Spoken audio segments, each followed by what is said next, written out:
श्रावण महिना सुरू झाला की घरामध्ये एक व्रत आवर्जून केलं जातं ते म्हणजे वैभव लक्ष्मी व्रत. देवी लक्ष्मीची कृपा संपादन करून घरामध्ये सुख समृद्धी आणि ऐश्वर्य नांदावं यासाठी हे व्रत केलं जातं. यंदा 2026 साली श्रावण महिना 13 ऑगस्ट पासून सुरू होत आहे आणि त्यानंतर येणारा पहिला शुक्रवार म्हणजे 14 ऑगस्ट 2026 याच दिवसापासून अनेक जण वैभव लक्ष्मी व्रताला सुरुवात करतात. पण या व्रताबद्दल अनेकांच्या मनामध्ये प्रश्न असतात. पूजा मांडणी नेमकी कशी करावी, नैवेद्य काय दाखवावा आणि सगळ्यात महत्त्वाचं म्हणजे उद्यापन कसं करावं. आजच्या या व्हिडिओमध्ये आपण या सगळ्या प्रश्नांची उत्तरं सविस्तर आणि सोप्या भाषेमध्ये बघणार आहोत. चला तर मग सुरुवात करूया. वैभव लक्ष्मी व्रत हे देवी महालक्ष्मीला समर्पित एक अत्यंत सोपं पण तितकंच फलदायी व्रत मानलं जातं. हे व्रत विशेषतः स्त्रिया करतात, मात्र घरातील कोणतीही व्यक्ती श्रद्धेने हे व्रत करू शकते. या व्रतामागची मुख्य श्रद्धा अशी आहे की देवी लक्ष्मी ही चंचल मानली जाते, ती एका ठिकाणी स्थिर राहत नाही.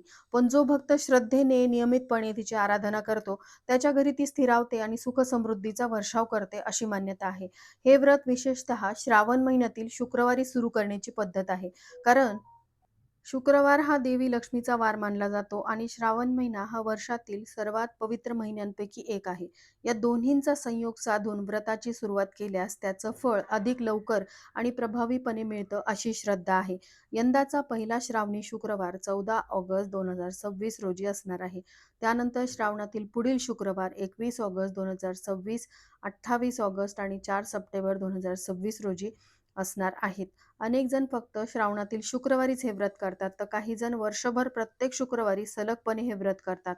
परंपरेनुसार हे व्रत 11, 16 किंवा 21 शुक्रवार सलग केलं जातं आणि त्यानंतर उद्यापन केलं जातं. जर मध्येच व्रत हे खंडित झालं तर पुन्हा नव्याने सुरू करावं लागतं. त्यामुळे व्रत सुरू करण्यापूर्वी आपण किती शुक्रवार सलग करू शकतो याचा विचार करूनच संकल्प करावा.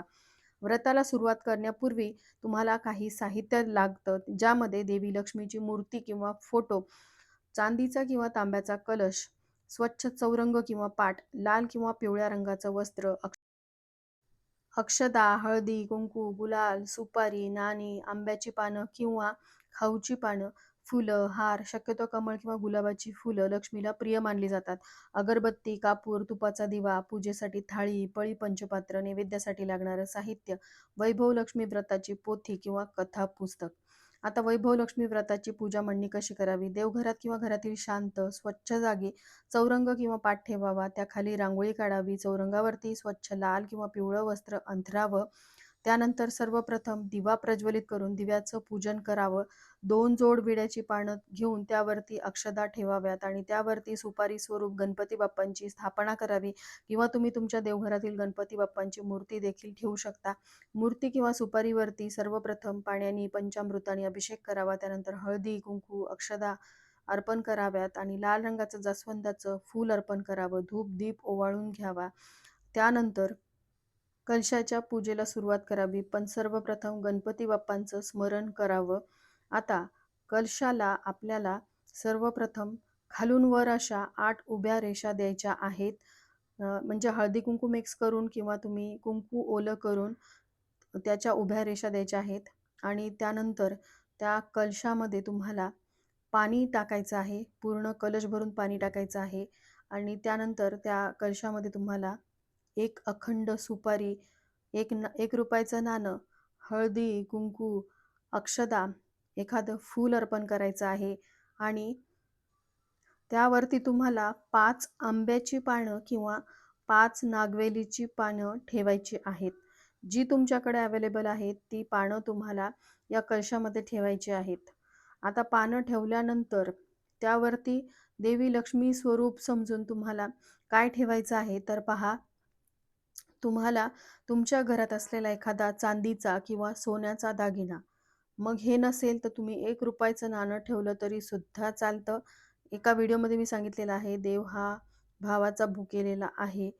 तुम्ही किती मनापासून श्रद्धेने सेवा करताय, पूजा करताय त्याला जास्त महत्त्व आहे किंवा तुम्ही किती मनापासून पूजा करताय ते महत्त्वाचं आहे.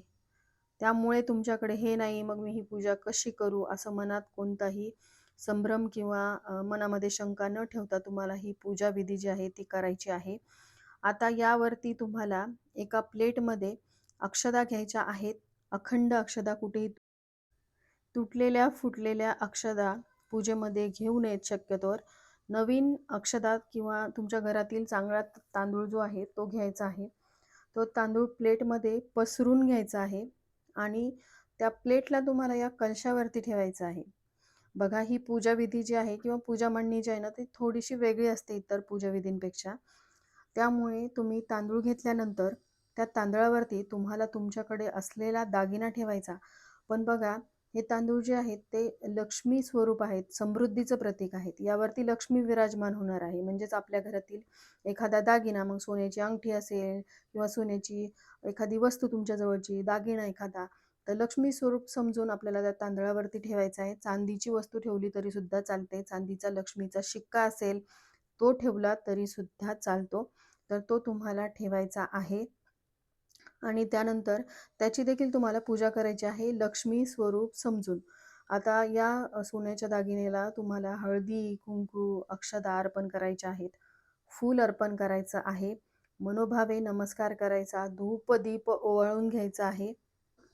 त्याचबरोबर तुम्ही जो फोटो पूजेमध्ये ठेवलेला आहे, त्या फोटोला देखील हळदी, कुंकू अर्पण करायचं आहे.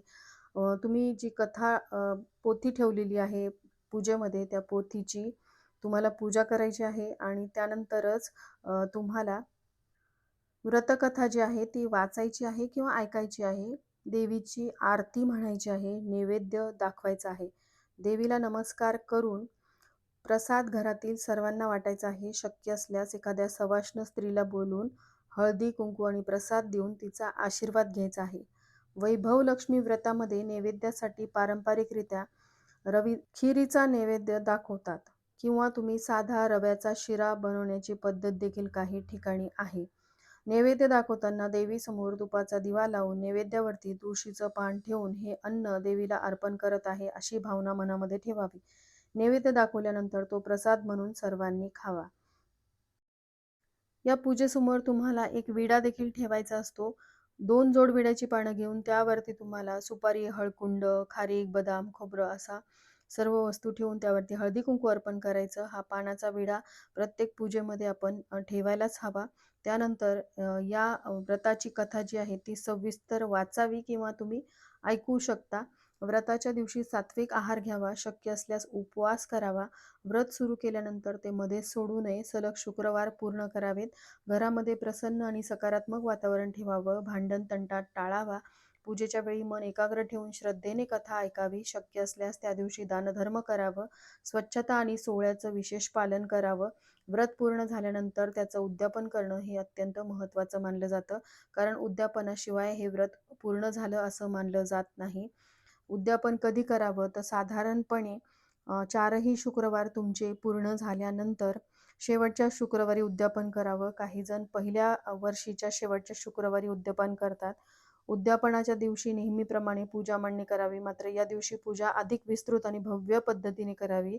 शक्य असल्यास 9 किंवा 5 सवाष्णांना घरी बोलवावं.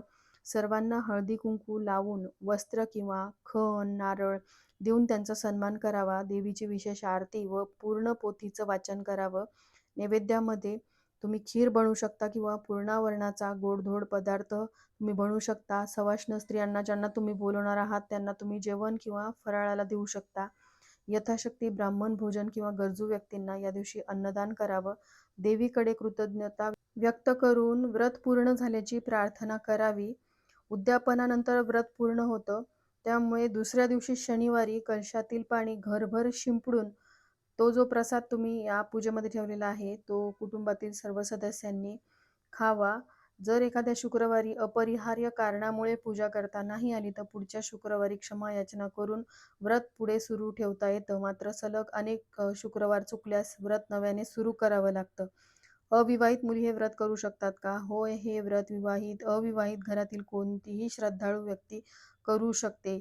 उद्यापन हे श्रद्धेने आणि आपल्या ऐपतीनुसार करावं. देवी भावाची भुकेली असते, दिखाव्याची नाही. त्यामुळे साध्या पद्धतीने केलेलं उद्यापनही तितकंच फलदायी मानलं जातं. रोज कलश तसाच ठेवावा की प्रत्येक शुक्रवारी नव्याने मांडावा? बहुतेक घरामध्ये प्रत्येक शुक्रवारी नव्याने पाणी बदलून स्वच्छ करून कलश मांडला जातो. मात्र काही ठिकाणी संपूर्ण श्रावणभर कलश तसाच ठेवण्याचीही पद्धत आहे. वैभव लक्ष्मी व्रत हे श्रद्धा, नियमितता आणि भक्तिभावाने केलं जाणारं एक सुंदर व्रत आहे. यंदाच्या श्रावणातील पहिल्या शुक्रवारी म्हणजे 14 ऑगस्ट 2026 रोजी तुम्हीही हे व्रत जर सुरू करण्याचा विचार करत असाल, तर आजच्या व्हिडिओतली पूजा मांडणी, नैवेद्य आणि उद्यापनाची पद्धत नक्की लक्षात ठेवा. देवी लक्ष्मीची कृपा तुमच्या घरावर सदैव राहोत आणि तुमच्या घरामध्ये सुख समृद्धी नांदो, ही शुभेच्छा मी देते. आणि हो, सगळ्यात महत्त्वाची माहिती सांगायचीच राहिली, की हे व्रत करत असताना तुम्ही जर घरामध्ये सुतक पडलं, तर सुतकामुळे आपल्याला तेवढे दिवस पाळावे लागतात आणि सुतकामध्ये जर एखादा शुक्रवार जात असेल, तर मग तुम्ही नव्याने या व्रताला सुरुवात करावी. आणि ज्यांचे 4ही शुक्रवार श्रावणामध्ये पूर्ण होतील, त्यांनी श्रावणातील शेवटच्या शुक्रवारी या व्रताचं उद्यापन आवर्जून करावं. आणि जर काही कारणास्तव नाही जमलं त्यांनी, म्हणजे दुसऱ्या महिन्यात, श्रावणानंतर येणाऱ्या महिन्यामध्ये कोणत्याही शुक्रवारी या व्रताचं उद्यापन केलं तरी सुद्धा चालतं. कारण अडचणी ह्या येऊ शकतात, कारण आपण सांसारिक माणसं आहोत. काही ना काहीतरी अडचणी, प्रवास वगैरे करावा लागू शकतो. त्यासाठी हे नियम काटेकोरपणे पाळण्याची गरज नाही. त्यामुळे नक्कीच तुम्ही हे श्रावणामध्ये व्रत करा. आणि व्हिडिओ आवडला असेल तर लाईक, शेअर आणि सबस्क्राईब करा. व्रतवैकल्यांच्या माहितीसाठी चॅनलला सबस्क्राईब करायला विसरू नका. जय माता लक्ष्मी. भेटूया तशाच एका नवीन आणि माहितीपूर्ण व्हिडिओसोबत. तोपर्यंत श्री स्वामी समर्थ.